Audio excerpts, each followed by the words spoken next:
오늘은 주 너를 지키리 라는 제목으로 하나님 말씀 함께 나누고 또 기도하는 시간 갖도록 하겠습니다. 한 번 더 인사합시다. 하나님이 당신을 지키십니다. 한 번 더요. 하나님이 당신을 지키십니다. 하나님이 여러분들을 지키시는 것을 믿으십니까? 믿으십니까? 네, 확실합니다. 오늘 이 말씀은 누가복음 12장의 말씀인데요. 이 말씀을 누구한테 해주셨냐 이렇게 보았더니 제자들에게 이르시되 라고 하면서 오늘 염려하지 말라라는 말씀을 해주십니다. 예수님의 제자들 잘 알고 있습니다. 많은 제자들의 직업이 무엇이었나요? 어부였습니다. 이렇게 어부였습니다. 그들에게 예수님께서 배와 그물을 버리고 나를 따르라 이렇게 했을 때 제자들이 예수님을 따랐습니다. 참 대단하죠. 모든 생활을 포기하고 예수님을 따라갔습니다. 그 나머지 어부가 아닌 제자들 역시도 가족들, 친척 이렇게 잘 지내던 동네를 떠나서 예수님을 따라갔습니다. 어떻게 이것이 가능했을까 생각해 보면 예수님께 대한 절대 신뢰입니다. 나 이 한 분이면 나는 만족합니다. 이 한 분만 나와 함께 하신다면 나는 족합니다 라는 마음이 제자들 마음속에 확신으로 자리매김했기 때문에 이 제자들이 그 모든 것들을 버려두고 예수님을 따랐습니다. 저도 이 제자들의 모습을 보면서 와, 참 대단하다. 저도 목사이지만 가족까지 그가 지내던 그 마을까지 떠나서 예수님께 모든 삶을 드린다라는 것이 너무나도 대단하고 너무나도 존경스럽습니다. 이 12제자 너무나도 대단한 사람들 같습니다. 그런데 오늘은 예수님이 이 제자들에게 조금은 이상한 말씀을 하시지요. 22절, 26절, 29절 이 세 절 말씀을 한번 같이 읽어볼 때 어떤 말이 이렇게 반복되는지 한번 보십시오. 함께 읽겠습니다. 또 제자들에게 이르시되 그러므로 내가 너희에게 이르노니 너희 목숨을 위하여 무엇을 먹을까? 몸을 위하여 무엇을 입을까? 염려하지 말라. 그런즉 가장 작은 일도 하지 못하면서 어찌 다른 일들을 염려하느냐? 너희는 무엇을 먹을까? 무엇을 마실까 하여 구하지 말며 근심하지도 말라. 무슨 내용이 이렇게 반복하고 있습니까? 염려하지 말라. 염려하느냐? 근심하지 말라. 이 말이 계속해서 반복됩니다. 그 대단했던 제자들마저도 염려하고 걱정했던 것입니다. 예수님이 제자들을 보면서 그들을 정의하기를 제자들 너 지금은 염려하는 사람이다 이렇게 이야기를 합니다. 아마 이 이야기를 들었을 때 조금은 창피했을 것 같습니다. 그런데 그 이어지는 내용을 보니까 더 제자들의 모습을 부끄럽게 만드는 예수님의 말씀이 이어집니다. 28절의 내용을 보니까 또 이렇게 말씀하시네요. 같이 한번 읽어볼까요? 시작. 오늘 있다가 내일 아궁이에 던져지는 들풀도 하나님이 이렇게 입히시거든 하면요 너희일까 보냐. 믿음이 작은 자들아. 또 뭐라고 말씀하시나요? 믿음이 작은 자들아. 그 믿음 하나 가지고 예수님을 따라왔던 제자들인데 이 염려하는 자들 곧 믿음이 작은 자들아 라고 말씀하시면서 또 이 제자들을 책망하십니다. 하지만 이 예수님이 제자들에게 믿음이 작은 자들아 라고 말씀하신 것은 이것이 처음이 아니었습니다. 언제 또 이런 말씀을 하셨는지 아시나요? 배를 타고 함께 갔을 때 그때 풍랑과 파도가 일어납니다. 어떻게 하나요? 제자들이 막 예수님을 깨웁니다. 예수님 우리가 죽게 생겼습니다. 좀 도와주십시오. 그랬더니 예수님께서 어떻게 하시나요? 어찌하여 무수하느냐. 또 뭐라고 하죠? 믿음이 작은 자들아. 이렇게 또 나무라십니다. 그러면서 말씀으로 이 파도와 풍랑을 잠잠케 하십니다. 또 있습니다.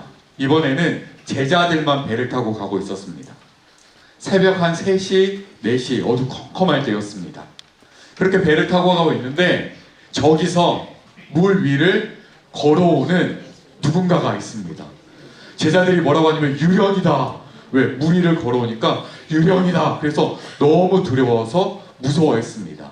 그때 저기서 들려오는 목소리가 누구의 목소리입니까? 안심하라, 나니 두려워하지 마라. 이렇게 예수님께서 말씀해 주십니다. 그래서 멀리서 봤던 그 베드로가 뭐라고 하냐면, 주여, 정말 주님이시거든 저보고도 오라고 해서 무리를 걷게 해주십시오. 그랬더니 예수님께서 오라. 베드로가 용기를 내어서 무리를 걷기 시작합니다. 한 발, 두 발. 놀라죠. 오, 나도 무리를 예수님의 말씀처럼 걸을 수 있네? 근데 그런 순간 일렁이는 파도를 보고 무서워. 그때 어떻게 되었죠? 풍덩 하고 빠졌습니다. 살려주세요, 살려주세요, 나를 구하여 주십시오. 이렇게 외쳤을 때 예수님께서 어떻게 했습니까? 성경을 보니까 즉시 손을 내미사 예수님께서 손을 쫙 뻗어서 그를 구원해 주십니다.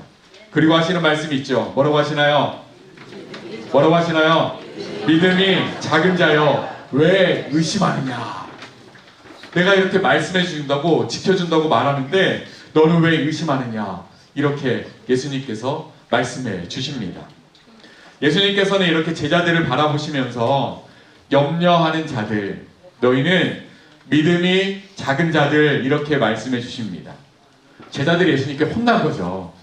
이렇게 혼나는 제자들의 모습을 보면 우리는 좀 어떻습니까? 우리는 어떤가요? 조금 미소를 지으시는 거, 제자들도 혼났구나. 제자들도 늘 염려했구나. 염려하는 나는 정상이구나. 제자들 혼났으니까 나도 작은 것은 어쩌면 당연하겠다. 이렇게 한편으로는 위로가 됩니다. 그러면서 동시에 뭘까요? 내가 얼마나 믿음이 작은 자인지를 깨닫게 되죠. 내가 염려 속에서 살아갈 수밖에 없는 연약한 사람이다라는 사실을 우리는 깨달을 수밖에 없습니다. 더 감사한 사실은요, 하나님께서 우리의 연약함을 다 알고 계십니다. 우리의 부족한 것을 하나님께서 이미 다 알고 계십니다. 우리에게는 염려가 있을까요? 없을까요? 있습니다. 오늘 기도해 주셨죠. 기도 가운데 우리의 염려를 하나 둘 이렇게 떨리는 목소리로 하나님께 간절히 기도하는 모습을 우리가 함께 보고 함께 느꼈습니다. 저도 이제 어르신들에 대한 어떤 염려가 있을까, 고민이 있을까 잘은 모르잖아요. 그래서 하나 둘 배워가고 있습니다. 그래서 어제는 인터넷을 통해서 우리 어르신들은 어떤 염려가 있을까, 어떤 고민이 있을까 한번 찾아봤습니다. 제가 좀 알아야지 또 말씀을 전하잖아요. 찾아봤더니 경제적인 어려움 있습니다. 다들 아름다우시고 다들 이렇게 예쁘게 해오시니까 좋으시구나 이럴 수 있지만 통계가 이야기 줍니다. 남은 생애 동안 경제적인 어려움이 있을 것이다 라고 대답한 노인, 어르신들이 50%입니다. 한국 노인 빈곤율 50입니다. 노인이 되었을 때 내가 경제적으로 어려움을 당할 것이다 이렇게 생각하시는 분이 절반이라는 사실입니다.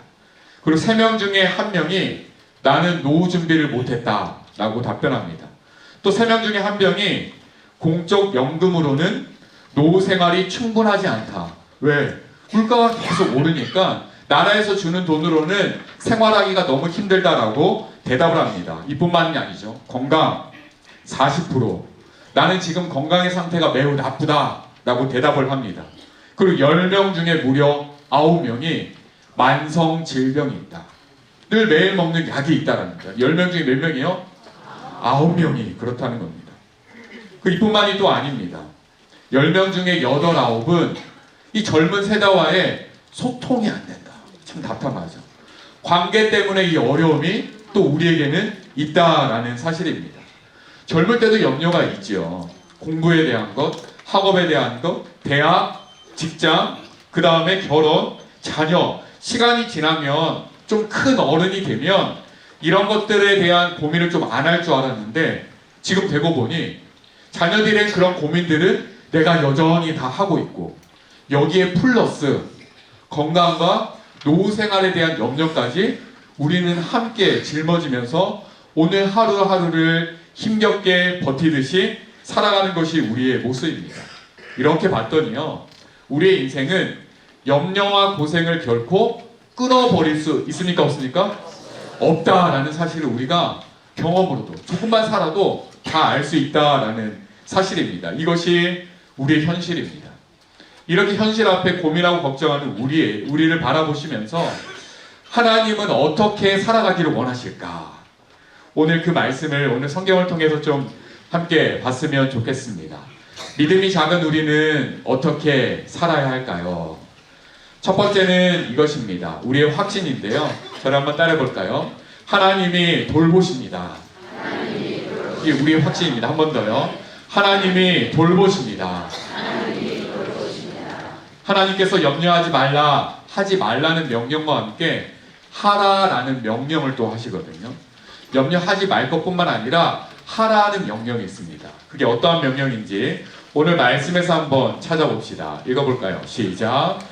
까마귀를 생각하라. 심지도 아니하고 거두지도 아니하며 골방도 없고 창고도 없으되 하나님이 기르시나니 너희는 새보다 얼마나 더 귀하냐. 한 절 더 보겠습니다. 시작. 백합화를 생각하여 보라. 실도 만들지 않고 짜지도 아니하니라. 그러나 내가 너희에게 말하노니 솔로몬의 모든 영광으로도 입는 것이 이 꽃 하나만큼 훌륭하지 못하였느니라. 하지 말라라는 명령 대신 하라는 명령이 있습니다. 뭘 하라고 하나요? 어떻게 하라고 하나요? 변하죠. 따라합니다. 생각하라. 생각하라. 단순히 생각하라 라고 말하면 너무 어려워요. 하나님, 제가 뭘 생각해야 되죠? 또 고민하게 될 겁니다. 하지만 하나님은요, 염려하는 우리에게 정확한 지침을 알려주십니다. 까마귀를 보고 생각해라. 백합화를 보고 생각해라. 지금 하나님께서 우리가 너무 연약한 것을 아시고 실물 교육을 시켜줍니다. 보이지? 그래서 까마귀를 쫙 보여주는 거죠.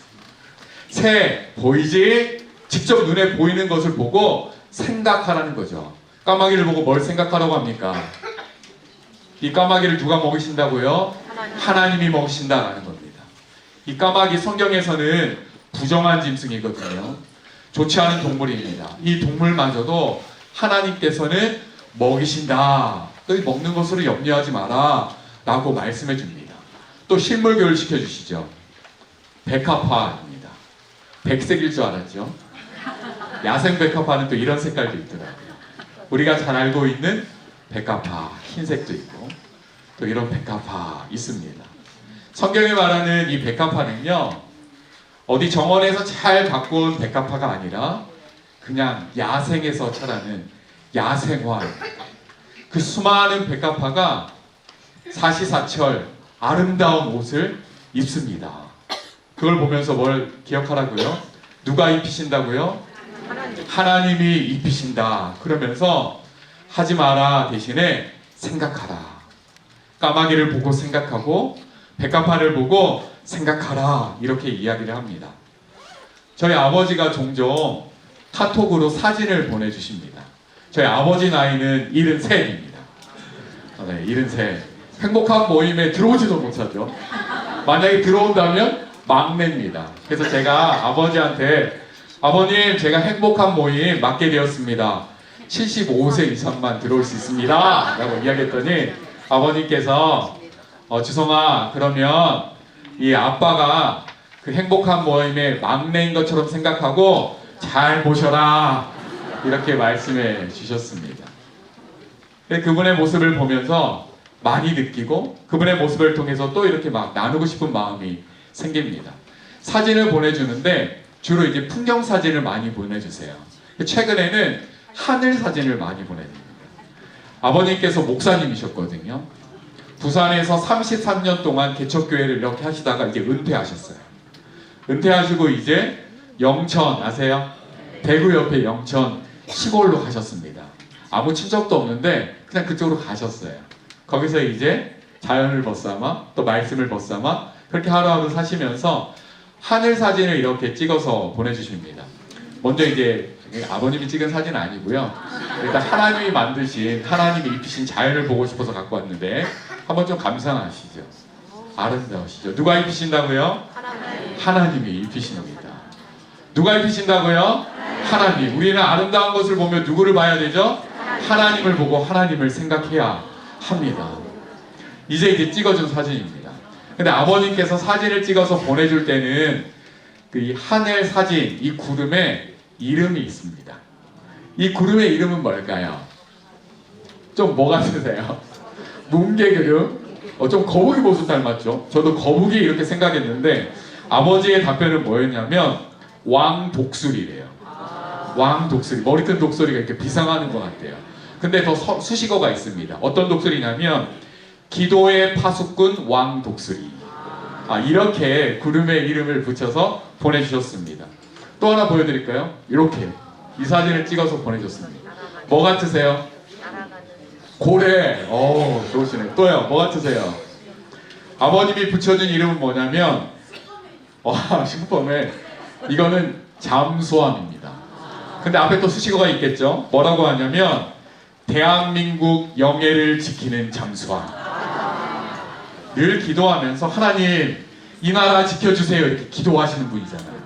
기도하니까 하늘을 보더라도 잠수함을 보더라도 뭘 생각하냐면 하나님께서 이 나라 지키신다 이 생각을 하시는 거예요. 이거는 뭐 같으세요? 너무 크죠? 이거는 아버님께서 잠수함과 함께 붙여준 항공모함입니다. 항공모함. 이것도 누구를 지킬까요? 우리나라를 지키지만 근본적으로는 하나님께서 우리나라 지키십니다 라는 고백이 이 사진 한 장 속에 남아있는 것입니다. 또 보여드릴까요? 이거는 뭘까요? 별거 없습니다. 이거는 굿모닝 하면서 보내주신 사진입니다. 네, 이런 사진도 있어요. 마지막 사진. 이 사진. 와, 멋있죠? 작품 이름을 한번 정해주시죠. 이거는 뭐 같으세요? 비상. 와, 힘차게 뭐가 올라가는 것 같고 뭐가 막 비상하는 것 같고. 아버님께서 붙여진 이름은 생수의 분출 거대한 파도 이렇게 붙여주셨습니다. 뭘까요? 안에서 뭐가 생명력이 막 꿈틀거리지 않아요? 뭔가 살아있음이 뭘 기억하냐면 아버님께서는 이 하늘 구름 하나하나 바라보시면서 하나님께서 나를 지키시고 하나님께서 내 생명 지키시고 하나님께서 이 나라 지키십니다 라고 고백하는 거죠. 성경 말씀 그대로 까마귀를 보고 생각하고 백합화를 보고 생각하고 이 구름 한 점을 보고 생각하고 누가 돌보신다고요? 하나님께서 돌보십니다. 한번 따라 볼까요? 하나님께서 돌보십니다. 한번 아멘으로 화답해 주셨으면 좋겠습니다. 여러분이 까마귀보다 훨씬 더 귀하다라는 사실을 믿으십니까? 아멘. 여러분이 백합화보다 훨씬 더 귀하다라는 사실을 믿으십니까? 아멘. 아멘. 그렇습니다. 아멘. 아멘. 늘 아멘으로 화답합니다. 성령 충만하죠. 근데 또 집에 들어가면 또 먹을 게 또 떨어지면 또 어떻게 되죠? 근심걱정입니다. 또 염려하며 살아갑니다. 아멘 아멘 해도 현실 앞에 부딪히며 늘 작아지는 것이 우리의 모습입니다. 하나님께서는요 한 번 더 하지 말라라는 명령과 하라는 명령을 하십니다. 하지 말라라는 명령은 적은 무리여 무서워 말라. 염려하지 말라는 비슷한 표현이죠. 무서워 말라. 너희 아버지께서 그 나라를 너희에게 주시기를 기뻐하시느니라.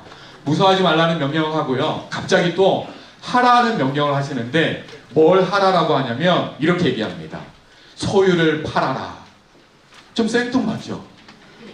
무서워하지 말라라는 말씀은 좀 이해가 되는데 그 무서워하지 말라, 염려하지 말라 그 말씀 다음에 너희 소유를 팔아 구제하라 라고 이야기를 합니다. 왜 갑자기 염려하지 말라는 대신에 소유를 팔으라고 하지? 왜 구제하라라고 말씀하시지? 의문점이 듭니다. 근데 조금만 생각해 보면 금방 알 수 있죠. 우리의 염려는 늘 무엇에 대한 염려입니까? 무엇에 대한 염려입니까? 의식 주지만 결론은 뭐예요? 돈, 내 소유에 대한 문제인 거예요. 나 돈만 있으면 잘 입을 수 있는데, 돈만 있으면 좋은 집에 살 수 있는데, 돈만 있으면 내가 좋은 차 탈 수 있는데, 돈만 있으면 나에게 10억만 있으면 그러지 않으세요? 다 돈에 되는 거예요. 하나님께서는 우리의 그 약점, 너희의 초점이 그 물질에 가 있는 그 모습을 딱 보시고 염려하지 마라, 두려워하지 마라. 그 순간에 나의 가장 약한 부분 딱 건드리시면서 소유를 팔아라, 구제하라, 이렇게 말씀해 주십니다. 하나님 아닌 곳에, 딴 곳에 우리의 시선이 팔려 있는 그 순간 하나님 우리는 염려하기 시작하기 때문에 그렇습니다. 그래서 하나님께서 이렇게 말씀하십니다. 다만 너희는 그의 나라를 구하라, 이렇게 이야기합니다. 우리가 이 땅을 살아갈 때 어떻게 살아가야 되나? 첫 번째 내용이 하나님이 돌보신다라는 확신이었다면, 두 번째, 우리의 자세는 따라합니다. 하나님 나라를 구합시다. 하나님 나라를 구합시다. 이것입니다. 하나님 나라를 구한다라는 표현이 사실은 조금은 어렵게 느껴집니다. 좀 쉽게 다가오시나요? 좀 어려우시죠? 하나님 나라라고 하는 것은요, 어떤 하나님의 나라가 이 땅 가운데 뚝 떨어지는 것이 아니라 하나님의 다스리심입니다.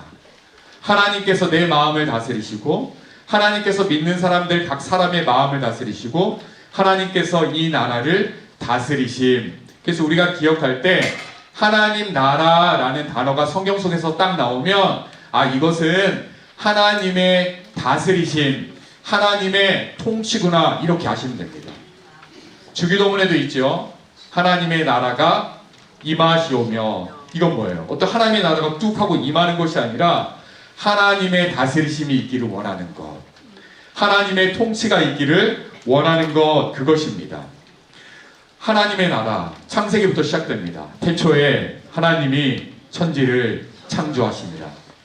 창조 때 하늘과 땅을 만드시고 하나님의 온전한 나라, 완벽한 나라가 임한 것이죠. 그 당시에는 아담과 하와가 하나님과 거리낌 없이 대화하며 그 하나님 안에서 행복을 누리며 살아갔습니다. 파괴됐죠. 타락했습니다.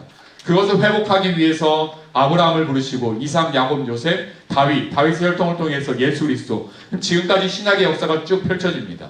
보십시오. 창세기에서 하나님의 나라가 완벽하게 나왔지만 망가졌습니다. 그 역사가 아브라함, 이삭, 야곱, 다윗과 예수 그리스도가 쭉 이어집니다.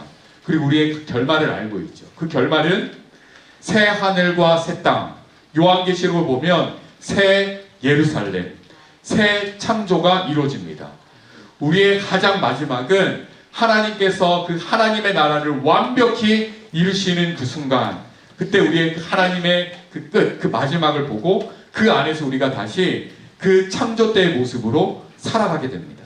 그 우리는 이 하나님의 거대한 역사 가운데 이 한가운데 서 있습니다. 이 한가운데서 우리는 무엇을 하냐면 이 하나님의 나라를 믿음으로 바라보는 겁니다. 가장 마지막 순간에 나는 하나님과 어떻게 살아가지? 그 완벽한 하나님의 나라를 바라보면서 오늘 하루를 살아가는 겁니다.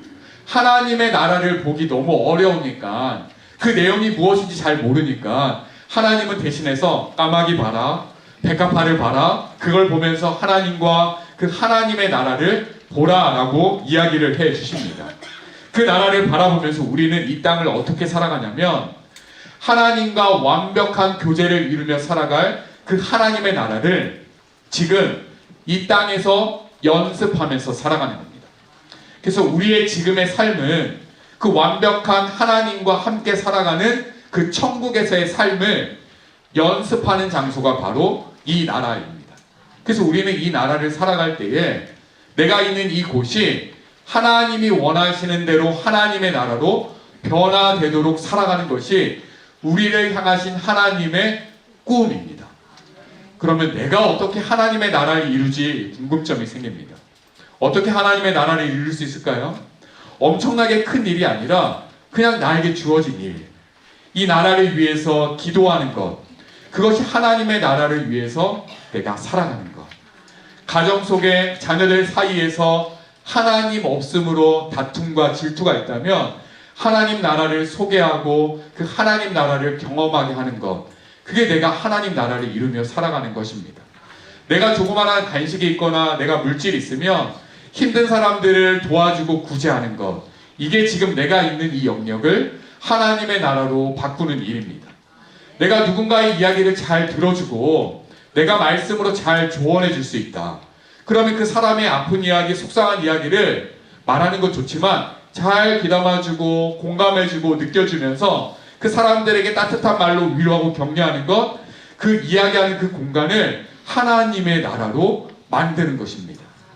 우리는 늘 염려하고 걱정하고 고민하지만 하나님은 단순히 까마귀 보고 백합화 보고 염려 그쳐라 여기서 끝나는 것을 원하지 않으십니다.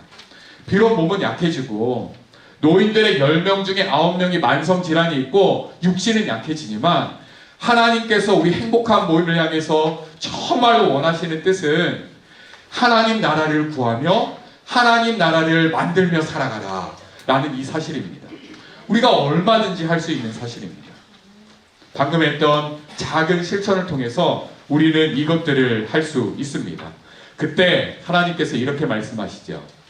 그리하면 그의 나라를 구하라. 그리하면 이런 것들을 너희들이 염려하고 걱정하고 그 모든 것들을 너희에게 더하시리라, 채우시리라 하나님께서 말씀해 주십니다. 오늘 말씀 한번 정리해 볼까요? 믿음이 작은 우리는 어떻게 살아야 할까요? 우리의 확신, 어떤 확신입니까? 검정색 한번 읽어볼까요? 시작. 하나님이 돌보십니다. 우리의 자세는 어떤 자세입니까? 하나님 나라를 구합시다. 우리 검정색만 한 번 더 읽어봅시다. 하나님이 돌보십니다. 시작. 하나님이 돌보십니다. 하나님 나라를 구합시다. 이 확신과 이 자세로 지금 이곳을 하나님의 나라로 만드는 저와 여러분 되기를 주님의 이름으로 축복합니다. 아멘. 아멘. 아멘.